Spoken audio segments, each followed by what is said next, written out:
Good morning, everyone, and welcome to today's webinar, Customer Experience in the Digital Era. I see we've got quite a few people still joining, so we're going to wait just a minute or two before we start, and we will be right back with you in a couple minutes. Thank you.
Okay, good morning, everyone. We are ready to go now. Welcome back. We are at you are dialed into the Customer Experience in the Digital Era webinar from the California MBA's Mortgage Technology and Marketing Committee. I'm Charles Warnock from the Content Marketing Factory and the Mortgage Technology and Marketing Committee co-chair. If you've been in the mortgage space for a while, you know we're an industry with a large diversity of opinions and ideas. But it's difficult to find someone who would argue the importance of creating a better customer experience for our borrowers. Today's customers expect speed, service, and simplicity, and they want it all from their own mobile devices on their own schedule. So that brings up questions like, how do we create and deliver a powerful customer experience from beginning to end? How do we grow our businesses in the process? And finally, how do we bring the lender for life concept closer to reality? Next. So today I'm excited to introduce three industry experts who are going to talk to us about different aspects of customer experience. John Seroka, principal of Seroka Branding and Development, is going to talk about customer experience trends driving marketing and branding strategies. Joe Dahleen, EVP, Chief Strategy Officer at MortgageHippo, is going to talk about customer experience and origination. And then we'll hear from Mikhail Cook, SVP Sales, EXOS Technologies at ServiceLink. He's going to talk about customer experience in servicing.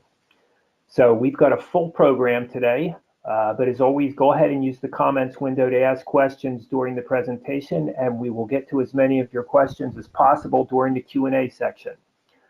I'd also like to give a quick shout out to Dustin Hobbs, the California MBA's Communications Director, for bringing our focus this month to customer experience and helping to bring this webinar to life. All right, Dustin. All right, Dustin. Way to go, Dustin. Way to go, Dustin. All right. So with that, I'd like to introduce our first guest, John Seroka from Seroka Brand Development. And John, you've got the mic. Thanks. All right. Thank you, Charles, for the great intro, and thank you for everyone for joining us today. You know, a big trend right now is, do I have control over here yet, Dustin? Yes, you do, John. I do? All right. There we go. All right. Well, a big trend right now that drives marketing and branding strategies is the focus on and management of the experience, beginning with that very first touch you as a lender have with a prospective borrower. And by the way, we do a lot of work on the B2B side as well of the industry, so all of these same principles still apply, so stick with us if you're on that side. So how or when does this first touch occur? You know, it can start with asking Google a question, like, how much house can I afford? Or how long does it take to buy a home? And by the way, questions around affordability are one of the very top queries. Another way is behavioral targeting on social media networks like Facebook, Insta, Twitter, and others. Maybe you obtain a third-party list, from a company that has some type of a model to identify home buyers, and then you use it for a targeted digital strategy. Also, influencers online that have a substantial following that marketers can develop relationships with to introduce their company. Think about companies and people that you follow and experts that you trust. Maybe you're a fan of HGTV, fix and flip shows, and some of these people have significant followings on social media. Also, an offline resource like a realtor, loan officer, family, friends, all of those drive an online search. So once you make that online contact as lender, the experience your prospect has begins through a strategy intended to build trust and an affinity with your company. So if they trust you and like you, it is highly likely that you will be in their final consideration set. So to get there, you have to allow that prospect to take a path to conversion that they're comfortable with, because their paths are self-directed. And that means knowing who your customer is and providing them with the intel they need along the way to help them through their investigations. So I'd like to kick this off by sharing some of the latest trends in creating an unforgettable experience that you can integrate into your strategy. All right, so I went through that whole slide already. Okay, so first one, personalization. And so basically, it's personalization in conjunction with marketing automation, okay? So with the amount of data that Google, Facebook, and others have gathered on individuals, both structured and unstructured, in addition to third-party data that you can purchase from many providers that have models, as I mentioned before, you now have the ability to deliver these highly personalized, relevant messages and content to your customer or your prospective borrower. So all of this data gives you the ability to not only target who's in market right now, but also predict who will be in due time.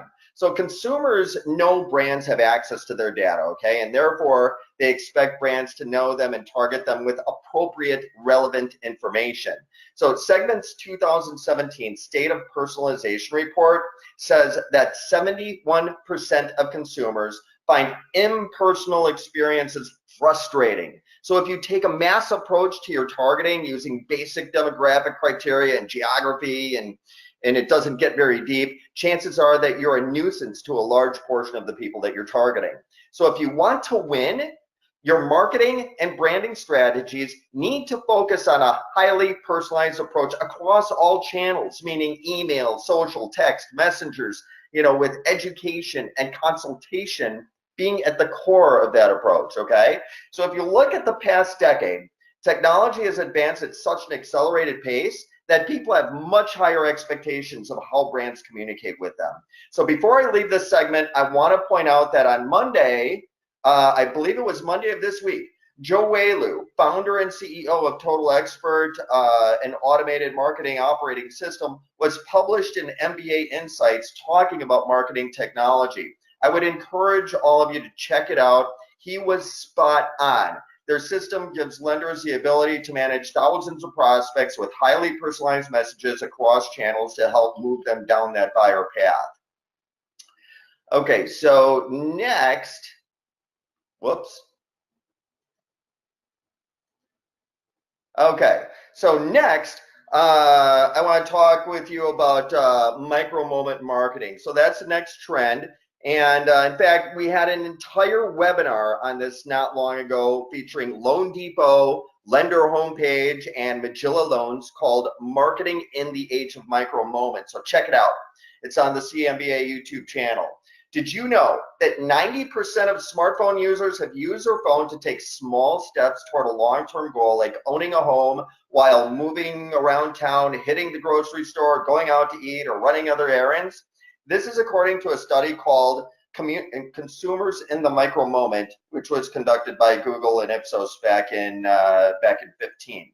So this is a clear indication that consumers and their search behavior are evolving. They are more demanding and impatient about getting their answers than ever before, And because of the quality of answers they now can get in an instant, they're moving towards an on-demand experience on search engines, and they don't even need to fumble around with a keypad because the voice search feature is awesome.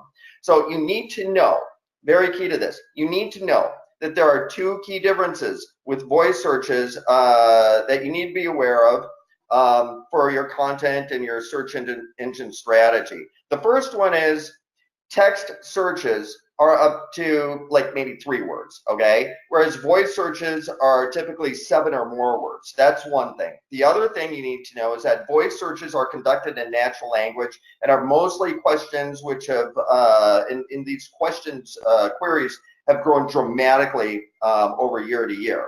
So they do a better job of revealing the intent of a search. So how well does your content meet the intent of the search is something that you really need to be conscious of so that the experience is kicked off on the right foot. And according to ComScore, 50% of all searches will be accomplished by voice in 2020. The times when consumers have that I want to know right now moment where they pick up their phone and conduct a search, that's what a micro moment is. And these are moments where you as a company have the opportunity for real growth, provided that you know how to get the right in the moment information in front of them and have the wherewithal, of course, to convert them. For example, you might ask Google, what do you need to apply for a mortgage loan or something like that after seeing a home for sale in your area? So there's a micro moment example. But marketers need to think about how to market to these micro moments by providing, again, that right content and the right experience once they click on it. They need to think how they can push people through to the next stage and ultimately convert them. And again, I refer you all to that CMBA YouTube channel to check out that webinar.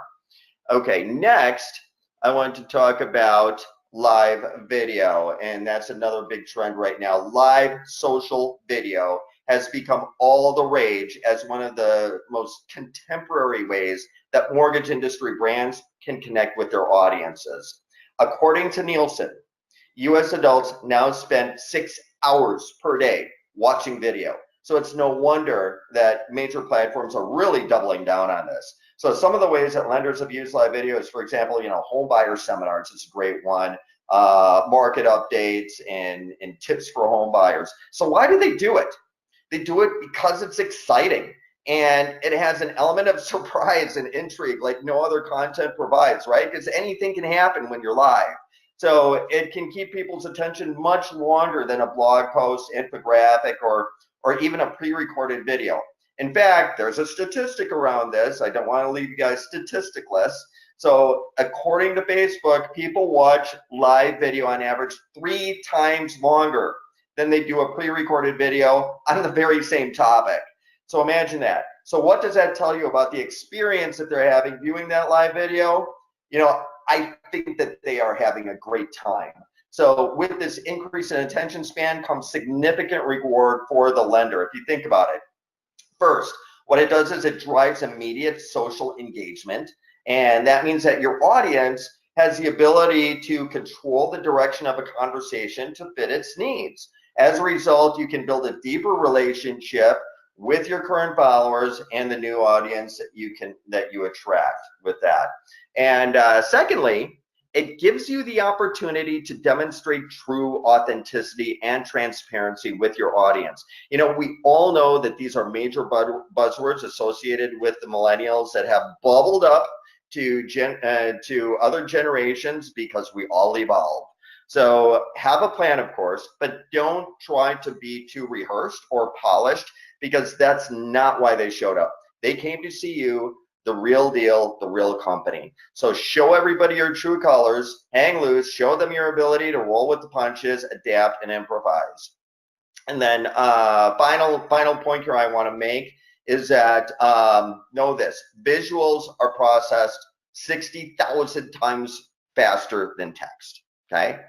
So next, dynamic advertising is another trend here that I'd like to chat about.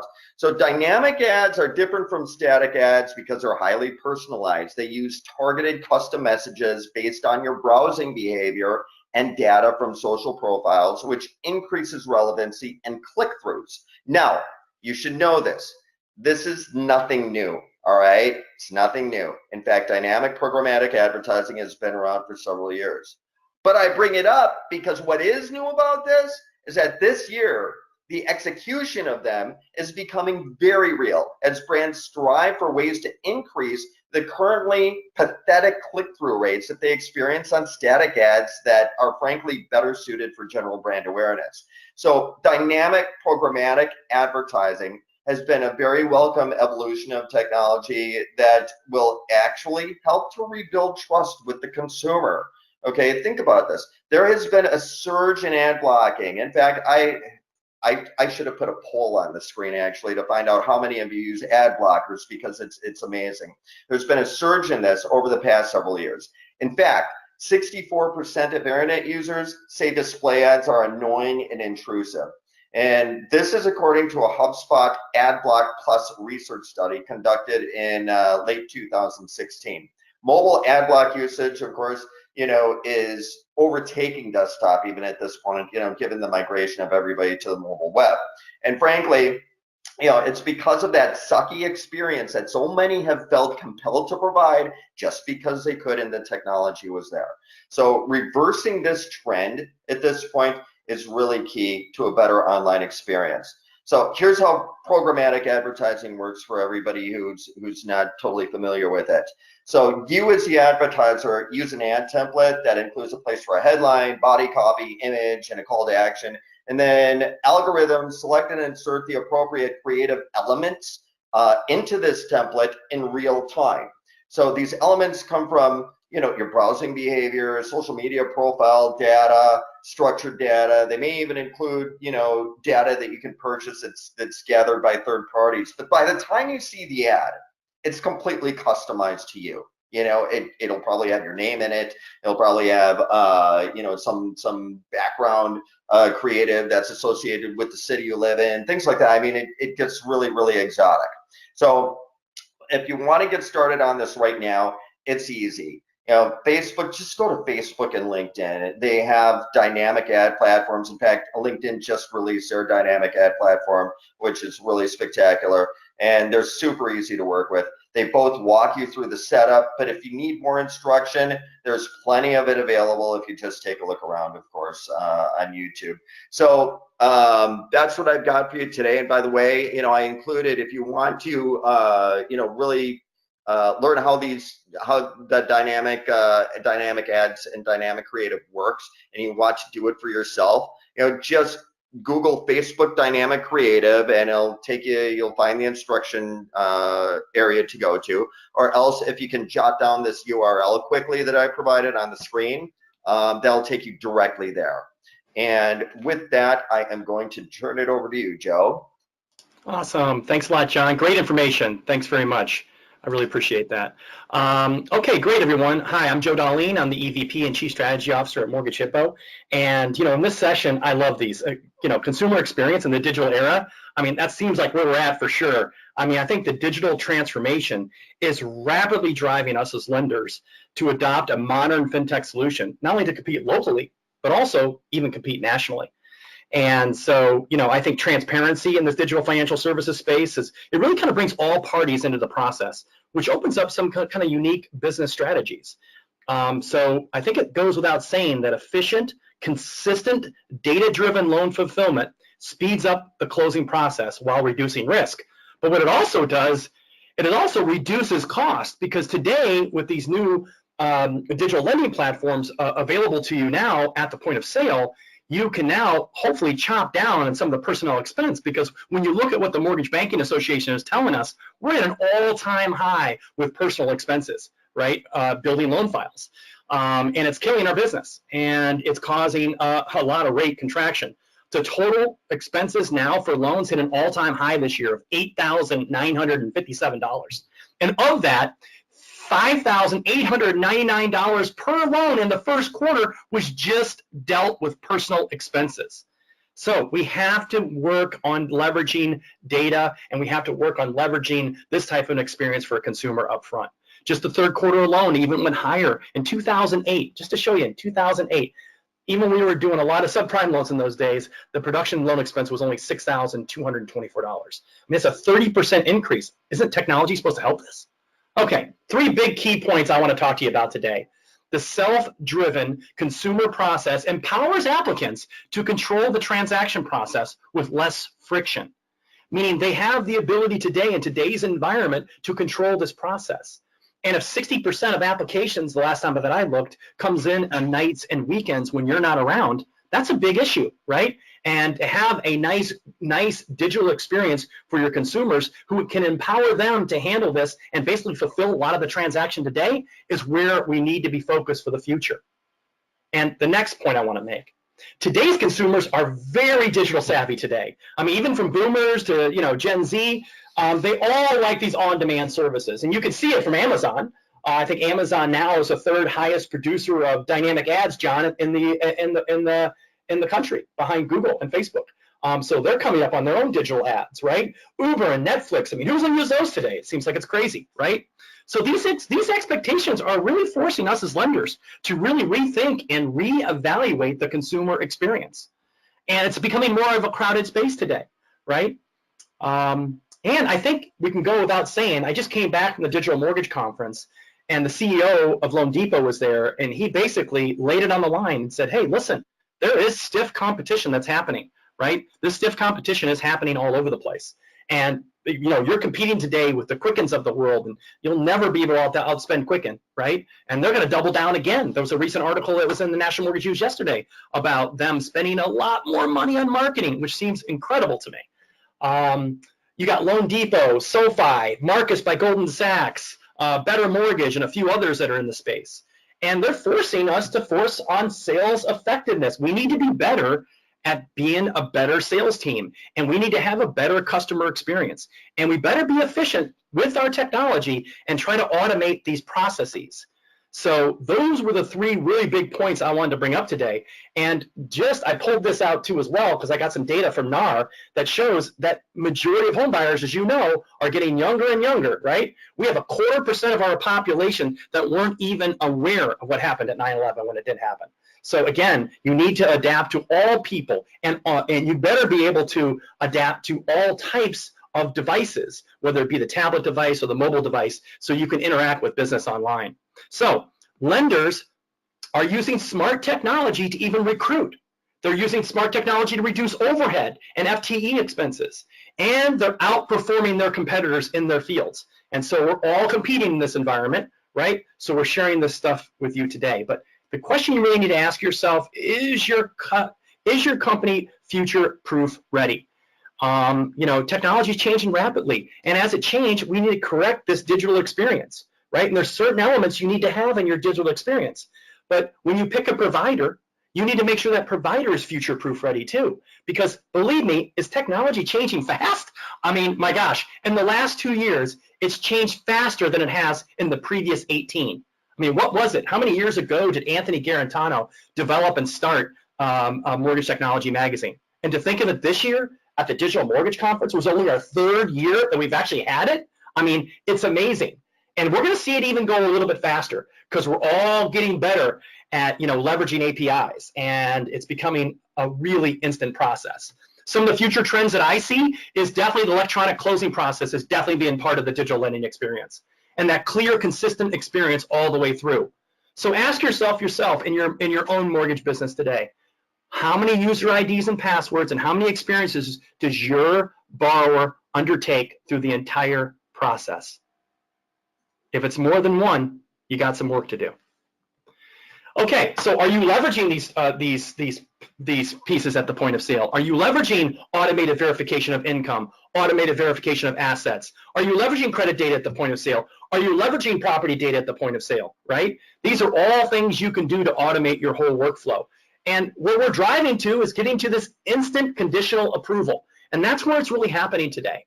We're leveraging all these different APIs to get an instant approval for our consumers right at the point of sale. And those will be the trends you'll start to see as we move forward into this environment.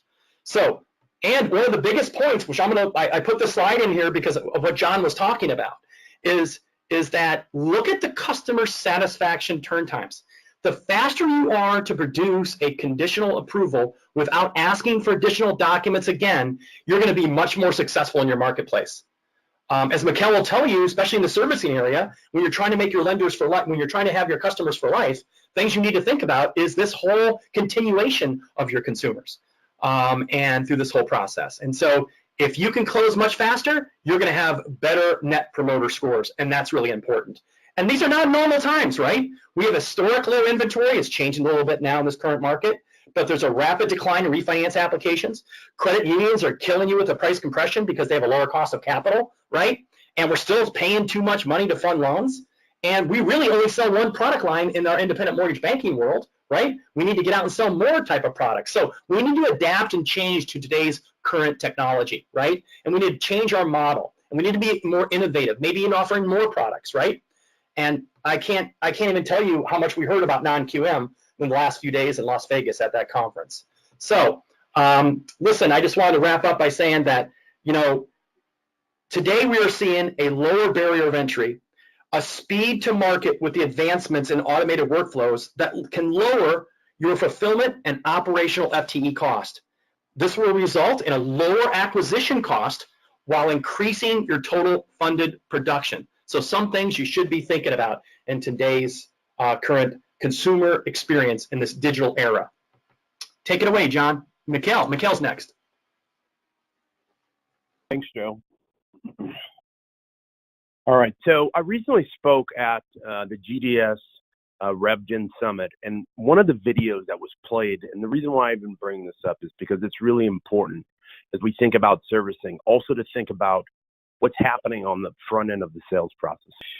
So much like Joe, I also just got back from the Digital Mortgage Conference, and it was amazing to me how many folks that I spoke to while I was there that weren't aware of some of the high productivity tools that we have to be able to engage with our customers or potential clients very upfront in the process. So as part of the sort of, you know, mock social experiment, if you will, I talked to a lot of people there and exchanged cards with them just by showing them this QR code that is available within LinkedIn. By having ways to be able to engage with our customers in sort of new and rich ways, not only are we providing them with additional speed, but also by partnering with them to help them understand ways that their partnerships, you know, should be able to continue to grow with us. In the servicing space and in the industry period, our consumers and partners are really starting to demand a very, very rich and robust experience, regardless of how they're getting to us. Nowadays, we're seeing apps, portals, bots. We talked about voice, there's chat, but all of this has to be done in a very compliant and highly secure way. Additionally, things such as cloud-based solutions that are also really driven by microservices and APIs are really something that's going to define the future. On top of that, given that we're in the financial services industry, compliance always remains at an all-time high. So as you go through this digital experience, the consumers really are there to be empowered and to be fully self-sufficient through an unmatched digital experience. So you have capabilities to push notifications and provide real-time information to the consumers. Therefore, you reduce the need for phone calls and emails and back and forth, really having self-service type capabilities. Additionally, that allows you as a lender to remain consumer focused. So by utilizing partners that are building solutions built with deep knowledge, not only on the consumer behavior, but also with industry knowledge. Additionally, because of the need to have a consistent branding image, partners need to be able to provide private label ready solutions that are, again, mobile API and cloud and support cloud computing. What that does is it allows lenders as well as partners to be able to have a scalable and agile platforms that also adhere to stringent security standards while preserving the ease of use for consumers. And what that allows you to do is to remain agile as you move forward into this next generation. So with that, the ability to be able to have very, very specific things available to be able to support your consumers at their fingertips. So are you able to provide things like account status, payment due dates, the ability to make payments, show pending payments, look at things like enrolling in e-statements, providing escrow details and escrow payments? That level of transparency will help drive and support your portfolio retention strategies and continue to help evolve with your consumers as you move forward. Additionally, having partners that don't provide you with a sole source vendor lock-in helps you have additional flexibility as you look to serve your borrowers as they move forward. Additionally, this allows you to be able to have a 360 view of your customer and also provide that sort of next level of feedback and availability for your consumer. When we set out to build our solution, we built it in conjunction with our sub-servicer, Loan Care, and to date have been able to provide that to almost 1 million borrowers today. So with that, we did want to also allow some time for some questions. And so with that, I will turn it back over to you, Dustin.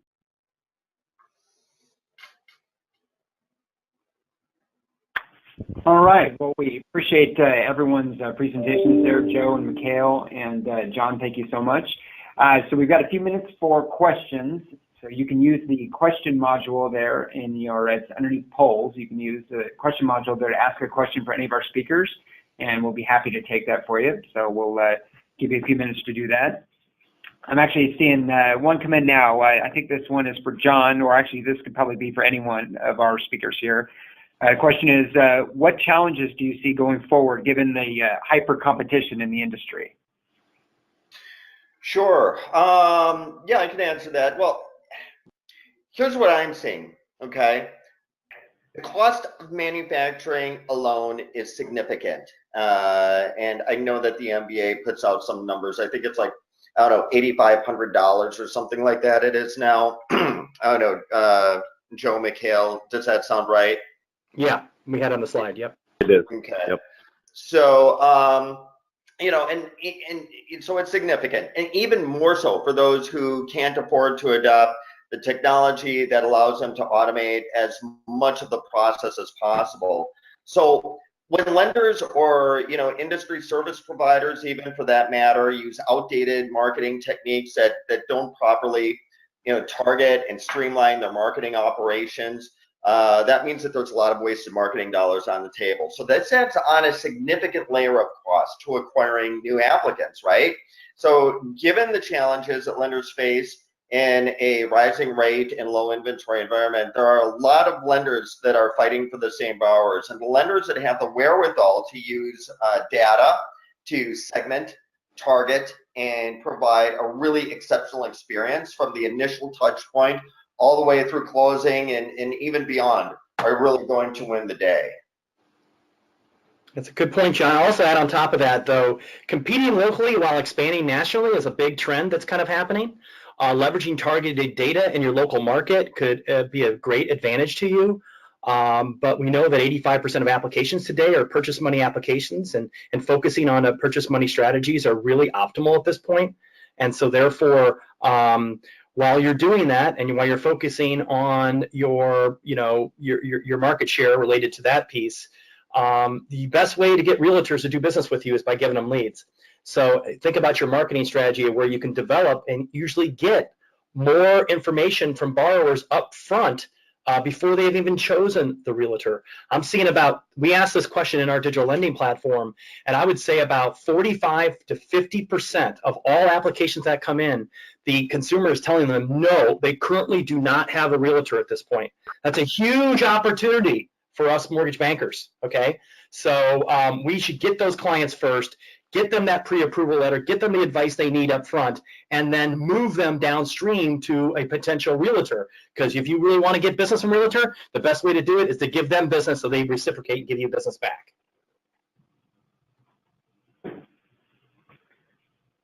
All right, thanks, Joe. Did Mikhail, do you want to add anything to that? I don't want to cut you off. Oh, no, that's fine. Go ahead. Okay, so I've got one question here, and I'm not sure who wants to tackle this one, but the question is, with the POS, PPE, and LOS, do you feel there are unnecessary redundancies or opportunities for the POS to replace the LOS? If you keep up with all the acronyms, then No, we are heavy acronyms in this business, aren't we? We do a lot of that. So yes, I mean, there's some strategies, right? There's a few folks that have matured in the POS that are really trying to tackle the LOS. The legacy LOS has a long leg up, and with the market share that Encompass has, and if you think about it today, there's only been 2 new LOSs since 2010. Okay, and the rapid pace of kind of what's happening in today's environment on the POS and digital lending platform space is rapidly changing because of our use, as Mikhail said, of extensible APIs and leveraging that piece. And I just don't see the legacy LOSs catching up to that. Could you get away from not having an LOS? That's debatable. It's our strategy at MortgageHippo not to become the LOS, but we're heavily integrating and do deeper integrations with LOSs today, where the back office stays in the LOS, where the front of the house, meaning your LOAs and your loan officers, are working inside of the digital lending platform. It was always my strategy in mortgage banking, even leveraging MortgageHippo as a banker, that I never let my loan officers in Encompass. They wasted time. I wanted them to focus on revenue producing tasks. I didn't need them spending an hour to an hour and a half trying to perfect a file before they gave it to the processor. And basically what we do in our LOSs anyways is we leave the processor out of the process. I mean, as soon as it gets into first touch processing, you can't even make any changes as a loan officer. That's highly frustrating for a good producing loan officer, a good producing loan officer teams. So will they ever all be in one? I just don't think so in today's environment. I think there's way too much work with the legacy LOS to get that to change. Matter of fact, we're being contacted by a lot of legacy LOSs that just want to have use a point of sale for all of their clients up front. So they realize they can't compete in that market space as fast as it's moving. There are some that are very, very, very, very much further out front than others. Will they pull it off? Yet to be seen. But we can't get into any long-term contracts today because we know how rapidly these platforms are changing. So you've got to future-proof your business, and you need to work with somebody that's on the trail and check out their roadmaps. Where are they going now, right? Not what they currently have today, but what is their future outlook of where it's going? So there's a couple points there. I'd like to add something there as well, and I would agree with you, Joe. In terms of, the rapid pace of change that's happening within the marketplace today.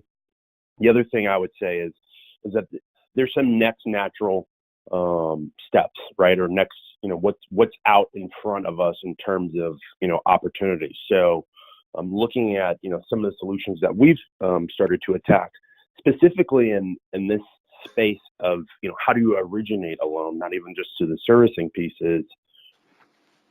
There's some long poles in the tent, right, that we've been able to attack, just as, ServiceLink also being an operator and also a technology provider. We've looked at ways that we've had to expand our business and look to sort of rebuild our systems in order to be able to support the new digital consumption patterns that we see within the industry today. So looking at things like, how do you address title? How do you address the closing process? How do you address appraisals? And there's multiple solutions out there that start to address some of these. I think it's really, really critical and important that as you are evaluating potential technology partners, that you understand that those partners really understand that those portions of the industry, and that they really are there to help future-proof your business, like Joe talked about.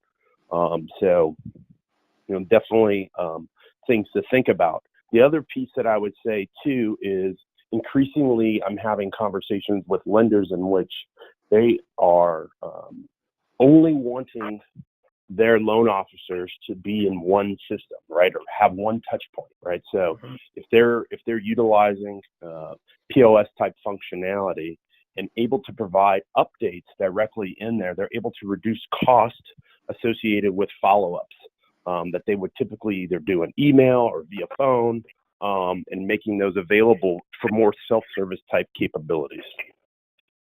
Amen to that, Mikhail. You're right on point with that.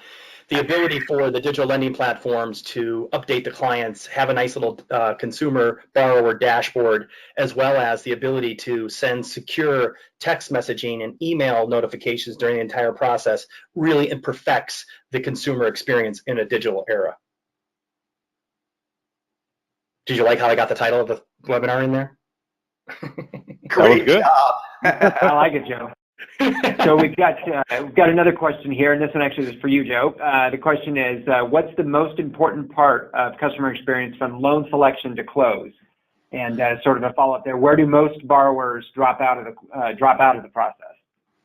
Well, typically we've kind of set it up today where when they do authorize the credit check, they're already in the borrower portal. And so really in the borrower portal where they do a lot of the heavy lifting, whether they opt in for the verification of income or assets, or whether they opt in to, upload documents, it's up to them. But you need to have the ability for them to do it from a mobile device, because that's all where they're getting it. All their status updates are coming from the mobile device. All of what they do all day long is with their mobile phone, as John alluded to in the very beginning. We see a drop-off, really, I think, when the rates and closing costs are not displayed. So even some of our clients don't want to show rates and closing costs up front, but when they do complete the application and automatically have the consumer pull their own credit report, then they show them the credit scores, and then they're allowed to run the product and eligibility engine again, so the consumer can select what type of loan program they want to talk about. And what we're seeing a lot of times is that consumers are coming in and they don't want to talk to anybody yet. They just want to discover and shop and do that whole experience themselves first. And if they like your technology, then they'll stay with you. So again, they really don't want to talk to you first in many cases. And they know when they go to a couple of these lead capture type sites that they're going to be called by so many different people, right? And everybody's spoofing with these local phone numbers now, and you get this phone call from your local area code. You think it's like one of your friends or something, and really it's just another marketing firm. So I think consumers are getting very savvy today, and that's why John's point was spot on in the very beginning about trying to perfect a really good marketing strategy. But when you got them and you do have them, you got to provide that best experience. So I think the fallout kind of happens when that I'm not really seeing too much fallout because of the lending the lending group. I'm seeing hyper sensitivity around trying to perfect and getting an offer to stick. In many cases in my markets in the West Coast, we are still inventory's coming up a bit, right, which is nice, but it's still multiple offers per transaction, and the prices haven't started to come down as nearly as they should in some of these markets. So it's really having the ability to perfect that consumer experience and to get them what they need first, so they can just go out and make the offer. In many cases, like John said in the very beginning, you're going to need to incubate these folks for 6 to 9 months, and you better have a great strategy to do that. So so connecting seamlessly with your digital lending platform and your CRM is highly critical. Thanks, Joe. So it's funny, it's a perfect segue into the next question for John. So again, if anyone out there, if you've got a question for one of our speakers, you can use the question module and submit your question there, and we'll try to get an answer. We got a few more minutes here. So John, you did provide a lot of good stats on consumer behavior and expectations in the beginning. So what does that mean for lenders as far as how they should adjust their marketing mix or their channels going forward? Right. Well, you know what? I think that according to statistics, like 77%. I think the number right now is 77% of the population has a social network profile. So without bearing you with statistics on LinkedIn, Facebook, Insta, YouTube, and all these other types of things, and the user demographic profiles, and whatnot for these programs are where your target audience lives. So the ad platforms on these channels and your ability as a lender and service provider or vendor to use them to segment and personalize, hyper-personalize your outreach to the consumer, your business referrers, real estate agents, etc., is really necessary to help your acquisition costs. So therefore, leveraging social media as part of your overall marketing strategy is really not an option anymore. Than having an email address. It helps you convey the culture of your company to visitors and provide insight on what's really top of mind for you, while providing, super valuable insight on topics that are associated with the whole purchase process. So those are really pretty much my thoughts on that. And of course, everything that Joe is speaking to and tying in your CRM. So those are my thoughts. All right, thanks, John.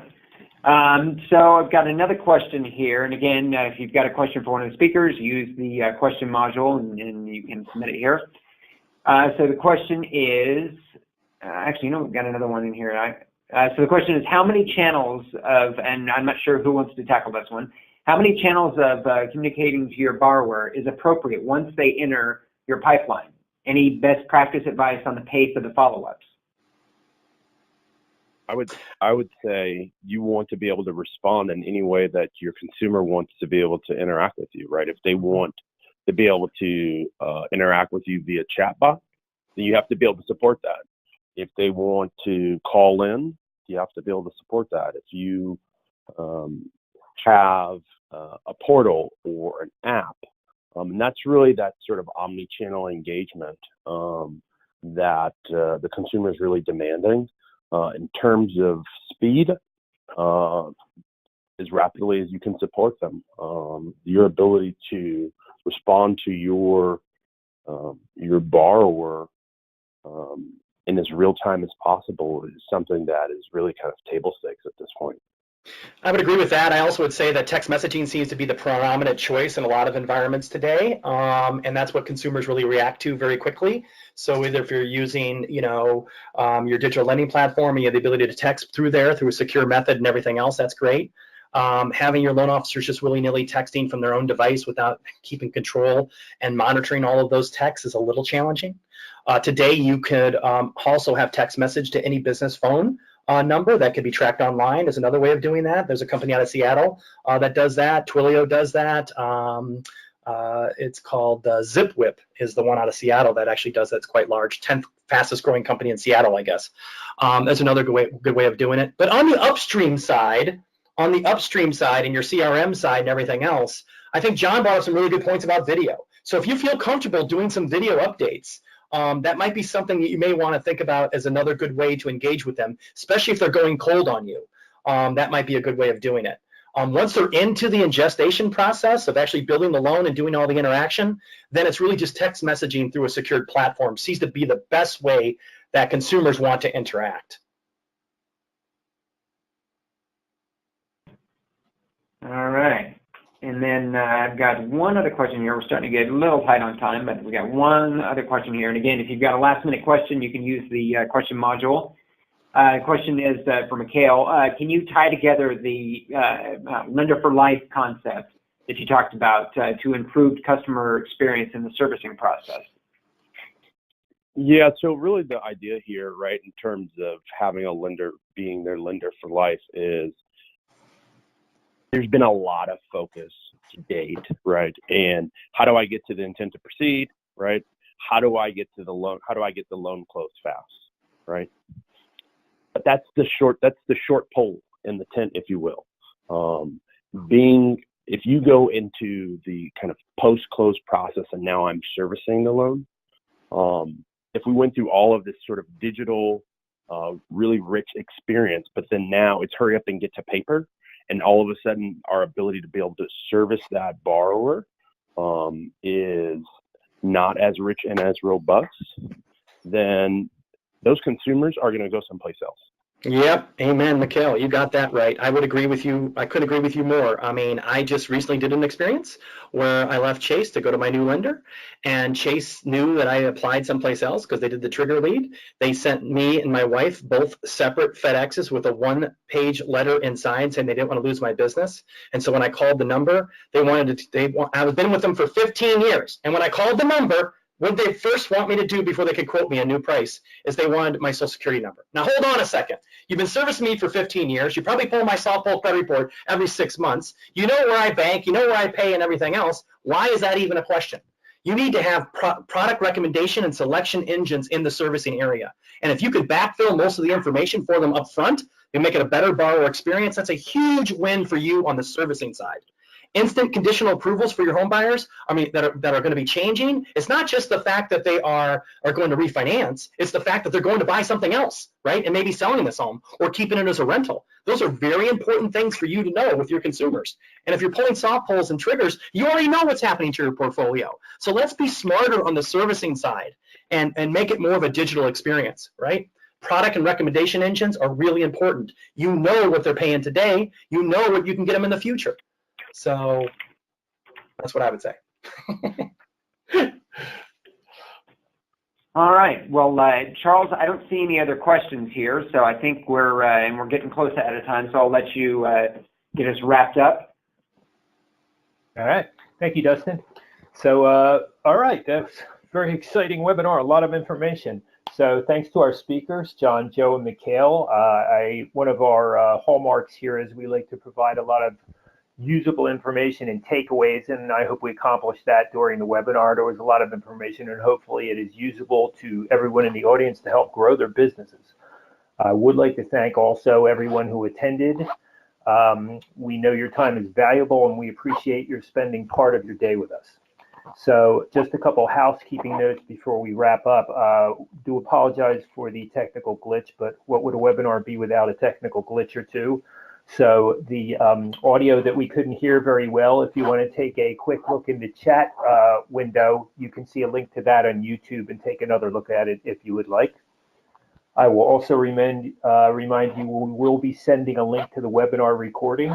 Your feedback on our surveys, we'll send out a survey shortly after, and we're looking forward to your feedback. Please take a moment to fill that out if you would. It's important to us to know that we're on target and to improve as much as we can with every webinar, so we definitely look at each survey that comes in. Okay, and with that, thanks again to everybody. Have an awesome Thursday, and we will see you next time.